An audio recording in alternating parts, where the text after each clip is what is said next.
Fala galera do canal Obscuro! O cenário é novo porque o bloco também é novo. Começo hoje o bloco Filmes Obscuro, que é mais ou menos assim, aqueles filmes que você conhece, que é baseado em fatos reais, ou que às vezes você também não sabe que é. Nós vamos trazendo aqui a história da história real do filme, desses de mistério, de coisas sobrenaturais, esse filme que nós já estamos acostumados a ver. E para começar esse bloco, vou contar sobre esse filme aqui, ó, A Órfã. Vamos saber qual que é a história real da órfã? Então, roda a vinheta!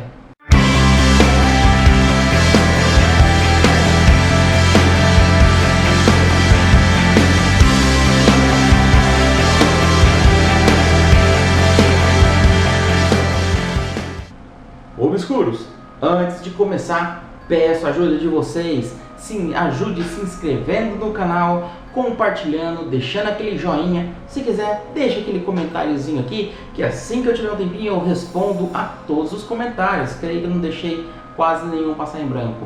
E vamos lá. Bem, devo começar dizendo que não sei quem está assistindo nesse momento, mas de que a história desse filme aqui, A Órfã, é uma história muito forte, é bem pesado mesmo o que vai ser dito aqui. Então o comecinho vai ser mais tranquilo, mas no decorrer da história que eu vou contar para vocês, não sei se é aconselhável alguém assistir aí, beleza? Então com vocês, A Órfã. O caso Curin, como é conhecido, tem três protagonistas nessa história. As irmãs Clara e Catherine Maureová e a Bárbara Skirová. A Clara, ela nasceu na Tchecoslováquia no ano de 1975. E Clara, desde muito jovem, já apresentava alguns distúrbios. Chegou até a ser comparada com a Joana d'Arc, para quem não conhece, por causa do seu misticismo e porque ela dizia que ela tinha algo ainda a fazer para Deus, para quem ela acreditasse até então. Catherine era a irmã mais nova de Clara e tanto ela quanto a Clara, ficava imaginando desde criança que elas iriam fazer algo muito grande no futuro, algo bem grandioso. Clara chegou até a fazer um curso na universidade, mas mesmo assim ela não deixou de lado a sua fixação pseudo-religiosas. Ela sempre repetia que ia fazer algo de muito grande no futuro. E não passou muito tempo para que Clara conseguisse uma vida solitária, conseguisse manter. E assim foi ver com um homem, uma pessoa com quem ela teve dois filhos, que eram Ondej e Jakub. E devido ao jeito de Clara ser muito brava, até doentio, nervosa, o casamento veio a terminar, fazendo ela ficar com os dois filhos. E por mais que ela era excêntrica, nessa época ela era uma boa mãe. Ela cuidava dos filhos, amava, brincava bastante. Então ela passava muito tempo com os filhos. Até aí tudo bem. Só que aí ela foi tendo muita solidão, ficando muito sozinha e acabou entrando em contato com a irmã dela, a Catherine, e indo morar com a irmã, fazendo com que as duas morassem juntas e cuidassem do filho, e também caem um pouco suas responsabilidades. Clara e Catherine, então, conhece Bárbara, que fazia faculdade na mesma universidade que Catherine. Bárbara nessa época tinha 33 anos de idade. Bárbara tinha uma doença glandular e essa doença era muito rara e fazia com que ela mantesse uma aparência de uma menina de mais ou menos 12 anos de idade. Bárbara aproveitou muito dessa situação, fazendo-se passar de menor por diversas vezes, e ela escapava de sanções e ações legais, né, por se passar por menor. Ela chegou até a ser adotada por um casal que a confundiu com uma menina. pequena. E Bárbara, que é essa aqui, ó, antes de que eu passe em branco, essa aqui é a Bárbara. E então Bárbara, ela também tinha um caráter bem violento, ela é muito violenta também, Bárbara. E ela chegou a ser internada diversas vezes. E, não se sabe como, escapou com muita facilidade em todas as vezes que ela foi presa, que ela foi fazer tratamento, passou por psicólogas e tudo mais. Então ela sempre escapou com muita facilidade. E aí, quando se encontraram, as três se encontraram, as coisas começaram a mudar, a ficar diferente. Porque as duas irmãs já tinham um comportamento fora do comum. E a Bárbara vem com todo o seu gênero mal de ser, ruim de ser, e as coisas começaram a desandar. Segundo o psiquiatra Zdenek, que teve a par da situação da mulher que mudava de identidade de mulher para criança, no caso da Bárbara, ele dizia que toda essa história de Bárbara deve estar rodeada por um enigma que ela participa de maneira muito estranha e que não existe uma explicação clara, mas que na hipótese dele trata-se de uma distorção psíquica grave com perturbação de identidade. E por influência da Bárbara, as duas irmãs entraram num culto que chamava Movimento Graal. Diziam que esse culto tinha milhares de seguidores na Inglaterra. E não só na Inglaterra, como dezenas de milhares do mundo inteiro. Esse culto foi algo escrito entre 1923 a 1938 pelo alemão Oscar Ernst, que ele diz, resumindo, ele falava que o homem podia chegar ao paraíso fazendo coisas boas na terra. Um dos preceitos do grupo é que os seus integrantes estavam livres de tabus sociais. Eles tinham um líder que eles chamavam de O Doutor. E além disso, sabe o que o grupo falava que eles apoiavam? Eles apoiavam a escravidão, o maltrato infantil e a promiscuidade sexual em razão de um suposto sentido libertário. Então era muita loucura, era muita doideira. Então Bárbara, com tudo isso e a ajuda do culto, começou a influenciar a mente de Clara, fazendo com que ela raspasse a cabeça, raspasse a sobrancelha, andasse com farrapos, não tomasse mais banho. E Catherine, vendo tudo isso, apoiava a atitude tanto de Bárbara quanto de Clara. Como a nossa Bárbara aqui tinha seus problemas mentais, tinha hora que ela conseguia ser uma mulher adulta, agir como tal, mas tinha hora que ela, pela sua fisionomia, se transformava mesmo numa criança mentalmente. E o que começou a acontecer? Ela começou a ter ciúmes da Clara com seus dois filhos e começou a inventar histórias de que eles ficavam fazendo travessura, que eles não se comportavam bem, que eles ficavam quebrando vários objetos, o que na verdade quem estava quebrando era a própria Bárbara. Então as coisas começaram a ficar vai ficar bem mais sério, mais intenso. Foi aí então que Clara começou a castigar diariamente suas crianças. Só que isso fez com que Clara ficasse louca, que ela já não sabia mais porque tanto mau comportamento seus filhos tinham. E para quem que ela foi pedir ajuda? Para a autora de tudo isso, a Bárbara, que toda feliz com a situação, falou para Clara fazer uma jaula e jogar as duas crianças dentro da jaula e deixar presas. E foi o que Clara fez. Como eu disse, a história começa a ficar séria, assustadora, nojenta. Então, a partir desse momento, é para quem começa a ter estômago mesmo. Em 2007, Clara pediu para um ferreiro local fazer a jaula, que não desconfiou de nada.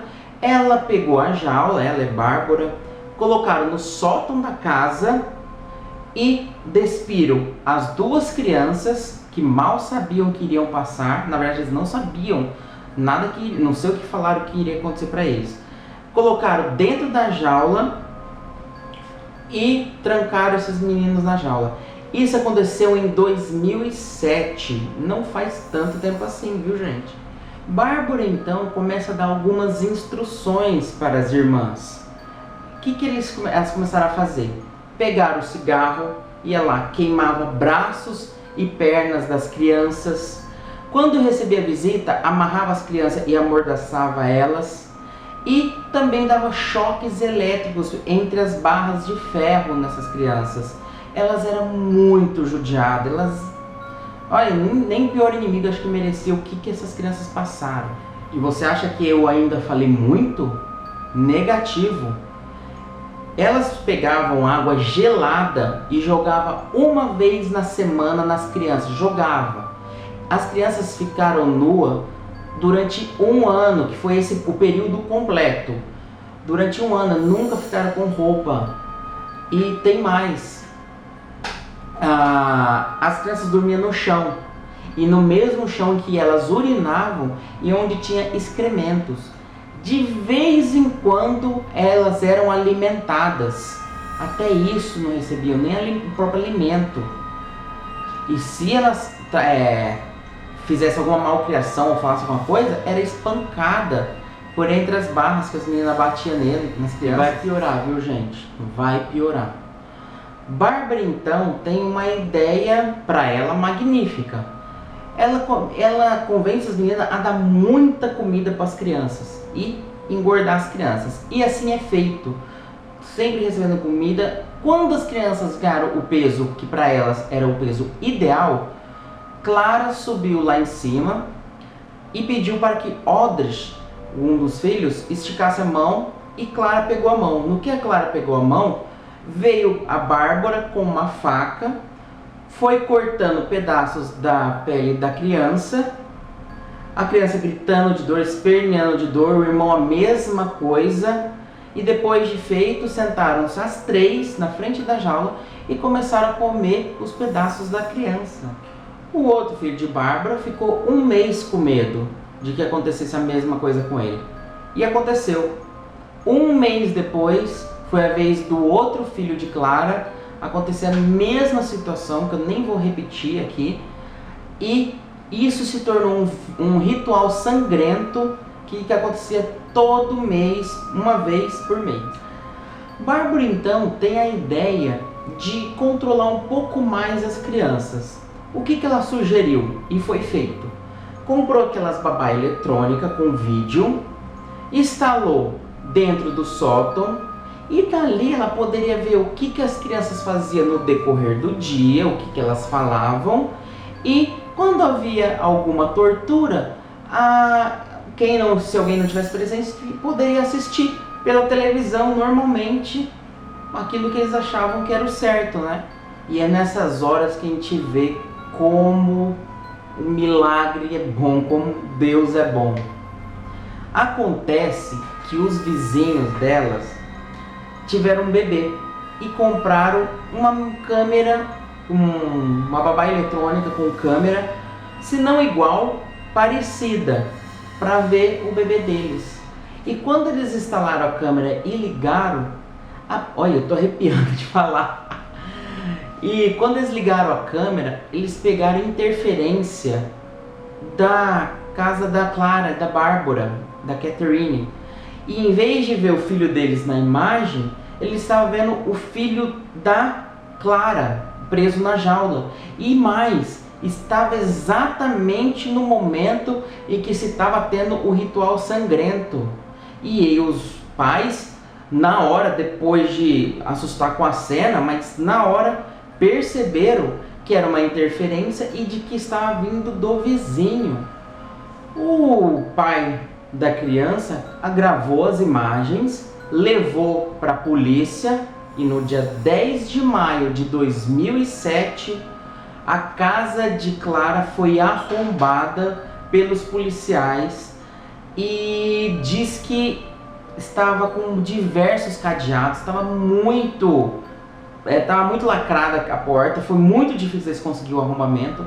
E assim que eles conseguiram, eles falaram que foi a cena mais horrível da vida dele. Eles falavam que o fedor da casa, urina, fezes, cheiro de sangue pela parede espalhado, o chão estava pegajoso. falou que um menino foi encontrado desmaiado e o outro estava em estado de choque e que tinha diversos cortes horríveis pelo corpo, alguns ainda sangrando, e até alguma parte do corpo das crianças já estavam apodrecidas.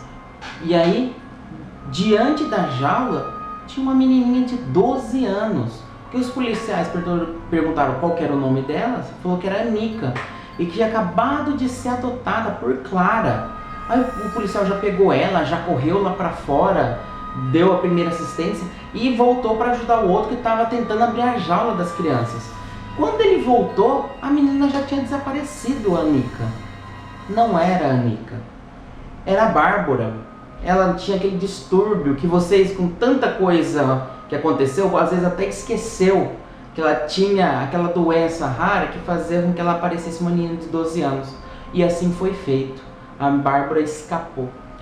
Infelizmente, um dos filhos de Clara não resistiu e veio a falecer. O outro, depois, contra a própria mãe e contra a tia, que ambas culparam a Bárbara por tudo que tinha acontecido. Quando foram fazer o mandato de prisão para Bárbara tinha fugido lá atrás, quando eles se confundiram com uma criança. Bárbara fugiu para a Noruega e foi adotada por um casal, passando-se por um menino chamado Adam, de 13 anos de idade. Foi matriculado à escola e, com o cabelo raspadinho, parecendo um menininho, começou a viver uma vida normal. E um ano depois, os policiais conseguiram achar a Bárbara. E acredite, mesmo ter passado um ano, os pais não acreditavam na cena que estava vendo da polícia prendendo. E digo mais, quando a polícia falou que não era o tal do Adam de 13 anos, e sim Bárbara de 36, os pais entraram em estado de choque. A Bárbara foi extraditada para a República Tcheca, onde foi julgada junto com as irmãs Clara e Catherine. E eis o que Clara declarou em juízo: ocorreram coisas terríveis e só agora eu dou conta disso. Não consigo entender como deixei que acontecessem. As irmãs alegaram que Bárbara havia feito uma lavagem cerebral nelas e que não tinha noção do que estava fazendo quando torturavam os meninos. E em março de 2009, o Tribunal Superior decretou que Clara iria ser presa por 9 anos e a irmã Catherine 10 anos. Bárbara, então, a gente não tem informação de quanto tempo Bárbara pegou de prisão. Até então não acha essa informação sobre isso. E eu acho que seria muito óbvio eu falar que esse caso foi, no país, considerado o pior caso de maltrato de crianças da história. É muito feio. O nosso Filmes Obscuro termina aqui. É triste, muito triste, mas é para conhecimento do público o filme A Órfã ter sido baseado na doença que essa moça tinha e também por ter sido adotada por casal que não tinha noção de quem era. Se você não assistiu o filme A Órfã, não tem quase nada a ver do que eu contei aqui dessas partes feias, nojentas, não tem nada a ver com isso. Essa menina aqui, Bárbara, que agora não me lembro o nome, eu assisti o filme, eu não me lembro o nome. Essa menina, ela é adotada por um casal que tem uma filha. Ela não chega a fazer quase maldade com a filha não, mas ela começa a dar em cima do marido, da mulher e tal. Então tem essas coisas assim, sabe? Mas não é forte o filme. Não, se você pensa em assistir e se não, pelo que eu falei, você acaba, opa, esse eu não quero ver, fiquem tranquilos. Nada se compara com o que essa mulher aqui fez. Nada que eu tenha visto até então. Beleza, galera? Espero que vocês tenham gostado. Deixa aqui na opinião se vocês gostaram, se vocês não gostaram, se querem alguma mudança, alguma coisinha. Estou aqui para atender também aos meus amigos, meus inscritos. Beleza? Um grande abraço e até o próximo Filmes Obscuros.